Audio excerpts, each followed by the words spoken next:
Yung maliit na lang gamitin natin, mahirap yung ano, malaki. Naman sa atin, oh. Grabe yung tigas yung lupa. Medyo limited lang kasi yung mga ugat niya masyado dito lang sa gitna. Malapad na po yan masyado. Tapos lagyan natin sa gilid yan. Paikutan natin ng mga ano, compost. Thumbnail tayo masyado, thumbnail natin. Yung dalawang ano, sample natin. Yeah, okay. Oh, malalaki. Wow, sarap masyado yun. Dalawang piraso. Subukan natin to.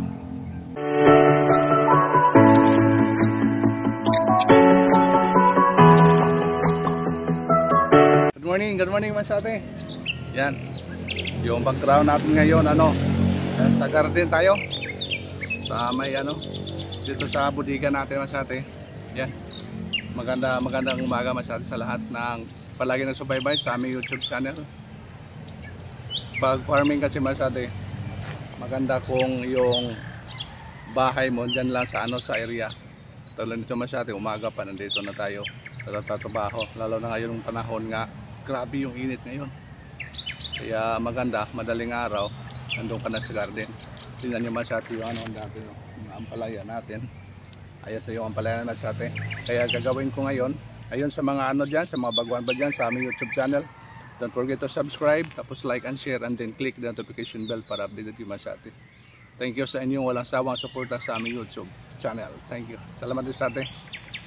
Tingnan nyo mga ampalaya natin masyate yun. May ma-harvest na ho tayo ngayon.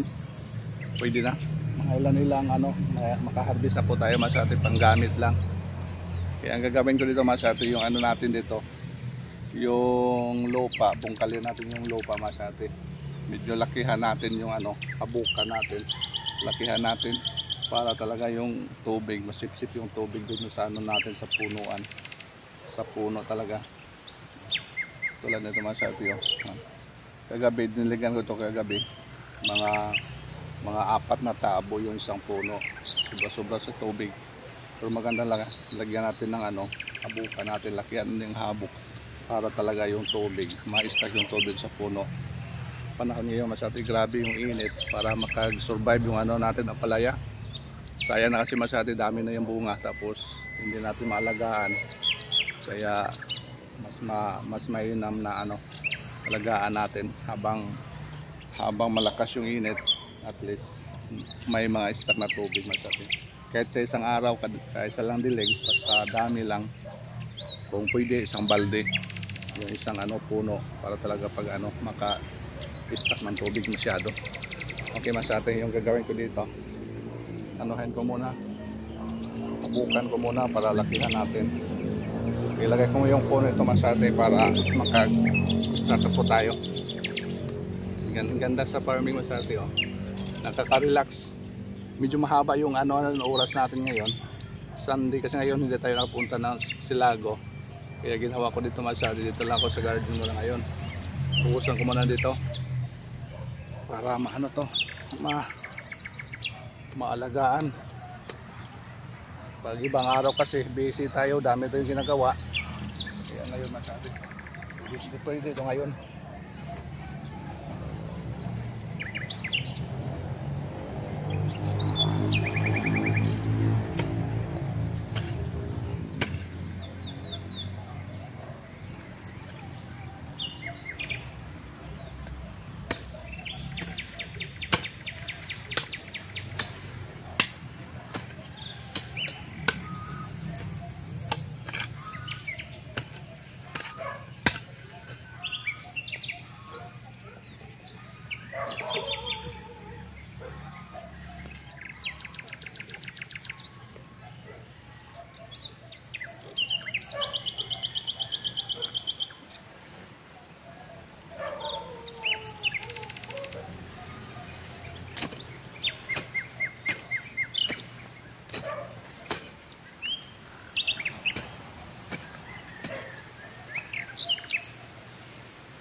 Ilapit natin yung phone sa atin.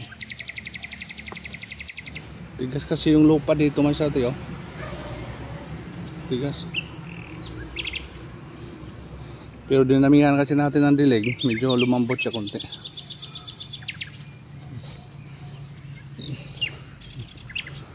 Okay. Yung maliit na lang gamitin natin, mahirap yung malaki. Para makaupo lang tayo ba? Yan.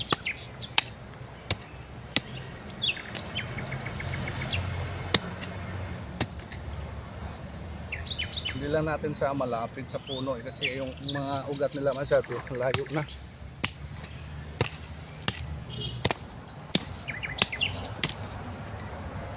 Layo na yung ugat nila. Pagtapos natin ito pagbungkal, lagyan natin ng chicken manure.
Yan. Ang ginagawa ko nito masyado yung sa may puno talaga, medyo malalim masyado, tapos yung gilid mataas, parang vulkan ba. Kasi yung pagdilig kasi natin, napansin ko pagdilig natin, yung tubig, pag nakaganon kasi masyado, yung tubig tatakbo sa baba. Kaya ginawa ko dito sa may gitna, medyo may mababa, tapos yung gilid mataas. Para paglagay natin ng tubig, absorb talaga siya. Okay lang sa sa yung tag-ulan, okay lang nakagano masyado, protection sa ulan, pero pag tagtuyo kasi yung mangyari masyado, hindi naka-stack yung tubig na sa sa gitna. Kaya ginawa natin yung sa may puno talaga malalim, para paglagay natin ng tubig talaga naka-absorb siya. Yun lang ang naisip kong paraan. Habang depende sa panahon, kasi pag panahon tagtuyo pwedeng gawin natin yan, pero tag-ulan nakaganon talaga masyado. Tingnan natin mamaya.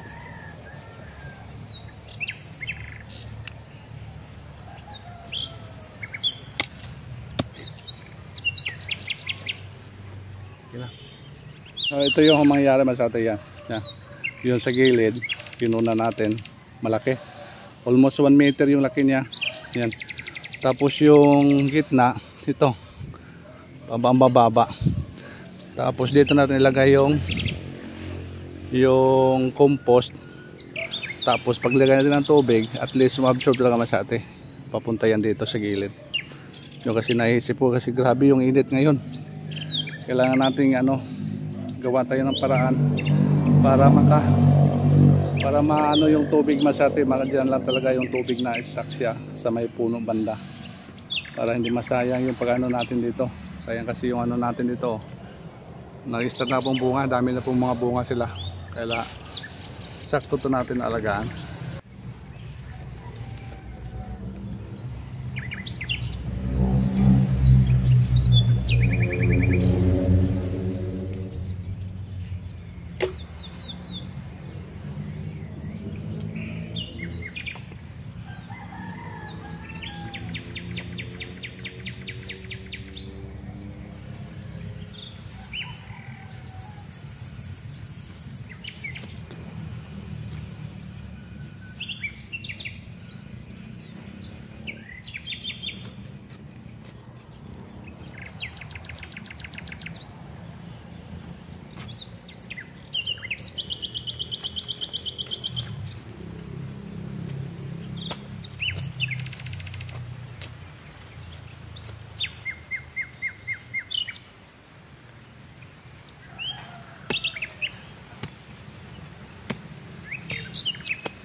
Masate oh. Grabe yung tigas yung lupa. Medyo limited lang kasi yung mga ugat niya masate dito lang sa gitna. Dito sa gilid talaga matigas masate oh. Oh, grabe. Lumalaban masate oh. Oh. Grabe. Kaya ang ginagawa ko masate, lakihan natin. Kaya napansin ko kasi masate yung ano, yung bunga masate. Tingnan yung bunga niya. Mga ano siya, mga medyo maliit lang, mga maiksi. Maiksi lang yung mga bunga niya masate. Kaya ito nangyari, medyo limited lang kasi yung ugat niya. Yung takbo niya ugat niya hanggang dito lang. Tapos matigas yung gilid. Alam niyo naman yung mga ugat nila na sensitive. Hindi gaano makaano sa mga matitigas na ano, lupa. Kaya ginawa natin naman sa lakihan natin. Pungkalan natin ng malaki. Almost 1 meter yung lapad niya masate. Para lagyan natin ng compost yung gilid-gilid para talaga lumambot. Tapos pag dilig natin dito, buuhon talaga, pasain, palibot ng ano, binungkal natin para talaga lumambot yung ditong gitna. Pag lambot yung gitna, ito makita natin yung mga bunga nito masate. Maganda yung mga epekto ng mga bunga nila. Yan ang observation ko dito sa ano natin ang palaya. Buti sana kung okay na yung cultivator natin. Kasi takbuhan lang ng cultivator sa gitna-gitna lang nila masate. Kung gawin pa siya yung trabaho ng cultivator natin. Okay, relax muna tayo masate. Yan. Medyo dami-dami lang natapos natin. Mahigit kalahati na po masate. Problema yung kaya ano. Problema doon kay mainit na. Siguro mamayang hapon na yan masate. Ganda na masate yung ano natin. Nakaka-relax na masyado yung ano natin dito, yung mga tanim. Yan, taas oh.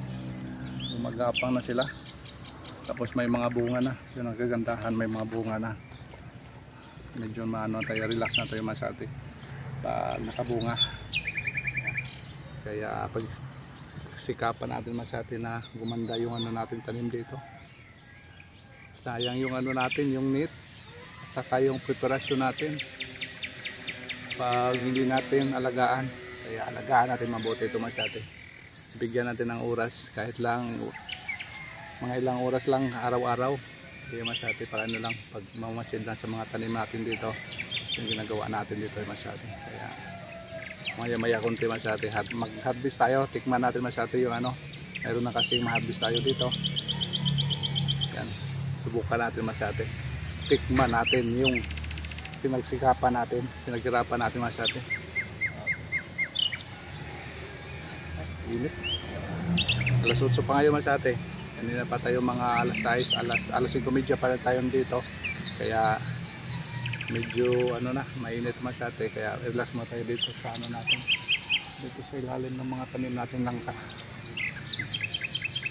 Tingnan natin masyado yung ginagawa natin. No?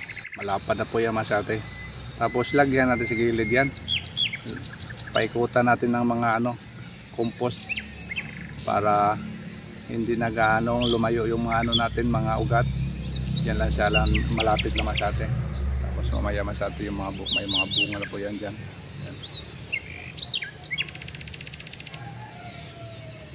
Yan, wow.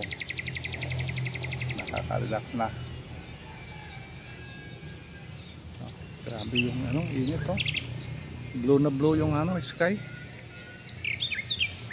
Kailangan talagang istakan natin ng tubig yung ano natin, yung mga tanim sa ilalim. Basa-basain natin. Lagyan natin ng ano, tag-isang balde. Isang puno. Mahirap. Mahirap na pag maano matutuyuan sila. Mahirap pag recover. Kailangan tuloy-tuloy yung pag ano nila masyado pag gapang sa taas. Dito muna tayo una. Dapat doon kanina nag-uuna masyado yun. Sakto sana oh. Medyo mali tayo. Dapat doon tayo nag-uuna. Hindi pa mainit. Tapos ngayon dito tayo sa ilalim ng mga ano. Hindi mainit. Kaya silang. Naupusahan kasi natin dito. Yan. Tapos po yung doon. Papunta yun doon masyado. Dami ng puno na tapos natin. Mahigit 1 meter yung lapad niya. Binubungkal natin. Mainit na masyado. Hindi na natin kaya. Kaya pahinga muna tayo. Mamaya hapon patuloy ito masyado. mga dami-dami pa yung ano natin tatrabahuin. Lagyan pa natin ito ng compost. Kung hindi natin matapos mamaya masyado, yung ano na lang, siguro mga sunod na araw, ano na natin dahan-dahan natin sa ating tulis. At least may nasampul na po tayo dito. Malaki na yung natapos dito sa Masate. So mga 30 puno na yung natapos natin. Grabe na ito yung init, hindi na natin kaya. Ito kagandahan Masate pag ano yung garden mo, diyan ka lang nag-stay. Tapos umaga pa lang nandun ka na. Tapos ganito lang itong oras, relax ka na. Tapos pag mamayang hapon naman, hindi na mainit, yung titira Masate. Mamayang hapon balik tayo dito, diligan natin itong Masate. Hindi ko na diligan dito ngayon kasi nagdilig ako kagabi. Bago ako nagdilig, naglagay muna ako ng abono. Tinutunaw ko yung abono Masate, yung fertilizer ba, yung pataba, tinutunaw ko. Tapos dinidilig ko, tapos nilagyan ko ng tubig Masate. Talagang binabasa ko sa mga halos kalahating balde yung nilagay sa isang puno, kaya basang-basa pag siya Masate. Sakto itong umayang hapon, dilig naman tayo umayang hapon para naman umayang gabi. Maganda kasi yung every evening mahapon Masate yung pagdilig natin, para pagkagabi yun sila sinisip-sip nila Masate. Pag araw kasi inaagawan ng araw yung lupa, sinisip-sip na sa atin ng araw, inabsorb. Kaya ayun Masate, tapos na po tayo, pahinga muna tayo ngayon, harvest muna tayo Masate. Harvest din muna tayo, unahin muna natin, tikim muna Masate sa mga tanim natin. Tingnan nila Masate, may dami kasi yung mga harvest natin ngayon, pero mag-try lang tayo siguro mga dalawa lang Masate yun i-try natin. Tingnan natin Masate tayo dito na pwede na haharvestin yung malaki talaga ito Masate yan, pwede na to, pwede natin harvestin natin ito Masate. Yes, tayong una dito, walang kamera, walang mahawak na kamera, bagsak na lang ito Masate. Pakpo ha. Yes, isa silo mga dalawa lang piraso Masate. Yung mga malalaki lang natin subukan. Ito pwede ka na, ayan maliit pa. Sunod na lang ito Masate. Pagkakapang ito yung iba dito, meron dito nakita ko dito nila. Ito malaki ito Masate yung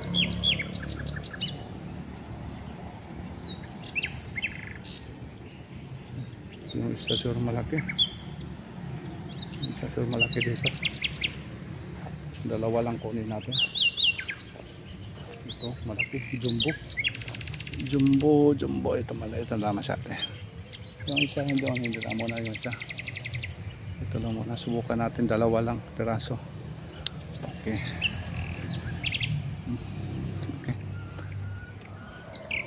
Mga batang-bata pa. Itong isa hindi mo na ito Masate, sunod na yung araw yan. Hindi pa gaano kalakihan yung ma-harvest natin dito. Yan. Try mo na to, yan, dalawang piraso Masate try mo na natin to. Tayo muna susubok bago tayo dinala sa iba. dalawang piraso.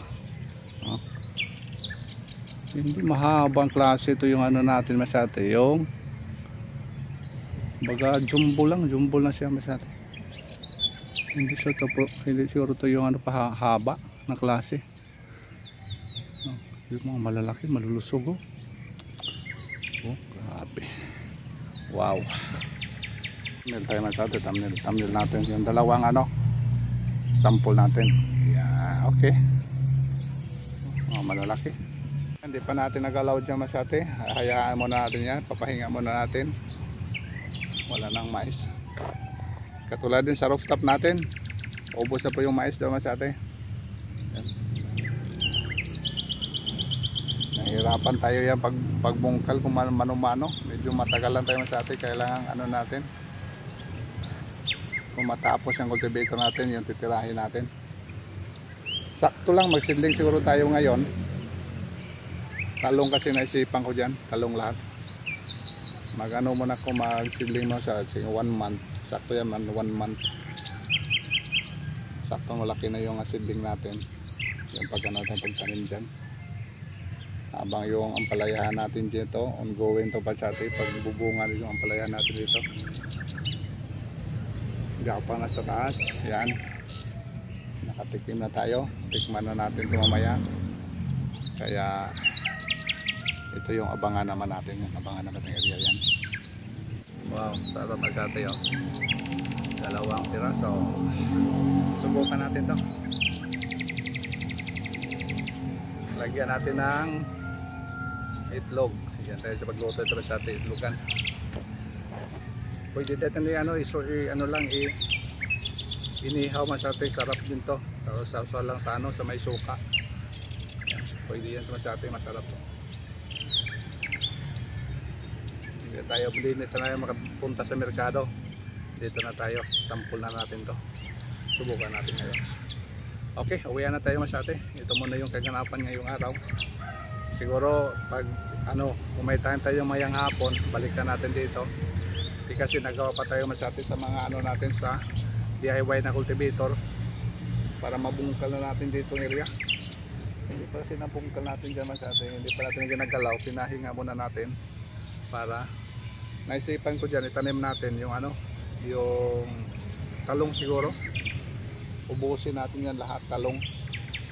Kailangan na lang natin yung cultivator para maganda masate, mag-cultivate talaga. Maganda yung bungkal ng lupa para paglagayan natin ng paglagayan natin ng pataba, paglagayan natin ng compost, talagang maganda masyado mixture na masyado. Ilagay natin siguro mga daan na natin isang cultivator, isang daan, tapos lagyan natin ng compost, tapos natin masyado, kukultivate natin ulit para ma-mix talaga yung natin, yung mga compost natin ilagay. Ayun. Maraming salamat sa atin, sa inyong walang sawang suporta sa aming YouTube channel. At least nakatikim na po tayo sa natin, pinaghirapan natin ito. Thank you so much for watching. Bye bye.